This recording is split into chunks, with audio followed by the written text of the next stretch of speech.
Have you ever felt stuck, even when you really want to improve? Sometimes the problem isn't a lack of effort, it's that the goal feels too big. This Stickman has a huge list of things he wants to do. The more he looks at it, the more stressed he feels. Books, projects, goals, and deadlines are everywhere. Instead of starting, he gets overwhelmed and does nothing. When goals become too large, they can feel impossible. Our brain often avoids tasks that seem overwhelming, so he sits there, frustrated and tired.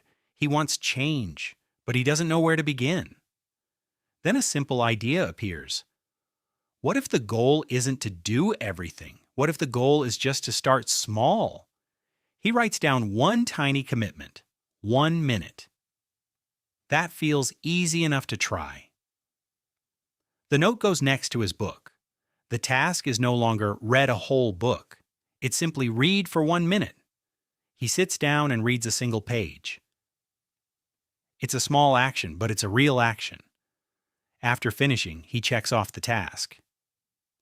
That tiny success feels surprisingly good.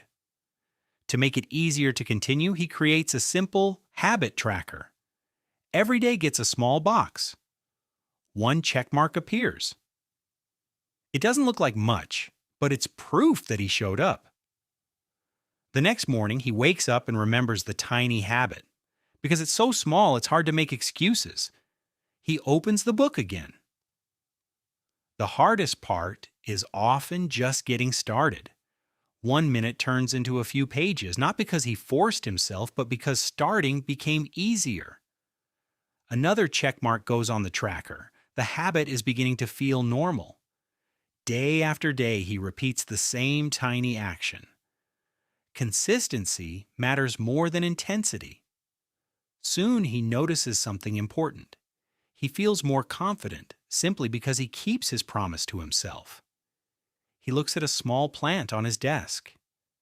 It reminds him of how growth works. You don't grow a plant by watering it once for a long time. You grow it by giving it small amounts of care regularly. After several days, the plant is a little taller. The change is small, but it's real. The habit tracker shows the same pattern. Tiny actions are slowly becoming meaningful progress. He decides to apply the same idea to exercise. Instead of a huge workout, he starts with a few minutes. Because the goal is small, he actually does it. A tiny workout is better than no workout at all. When he finishes, he feels a little